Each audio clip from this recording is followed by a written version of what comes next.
Hello friends, তোমাদের একটু আমি এই যে আমের পায়েস বানিয়েছি। আজকে ঠাকুরের ভোগ দিয়েছিলাম, তো এই আমের পায়েসটা কীভাবে বানালাম তোমাদের বলা হয়নি।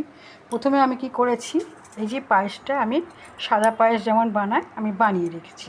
রাখার পরে আমটাকে আমি পাকা আম এগুলোকে কাঠগুলোকে ছাড়িয়ে নিয়েছি। এই দেখো, সব ছাড়িয়ে নিয়ে এবার ওটাকে আমি এখানে জাল দিয়েছি মিষ্টি দিয়ে জাল দেওয়ার পরে এইবারে তাহলে কেটে যাবে, সেই জন্য আমি তারপরে আমি এর থেকে এই পায়েসটা তুলে আমি এখানে দিয়েছি।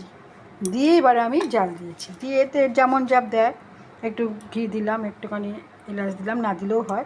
আমের বাসেই সব কিছু মাখ, তাই তোমাদের সঙ্গে শেয়ার করলাম কীভাবে আমের পায়েস বানায়।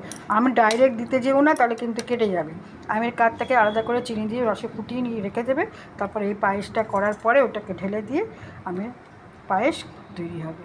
লাইক শেয়ার করো, তোমরা করে দেখো, দারুণ অল্প করে দেখবে, খুব ভালো লাগবে। Like share share share.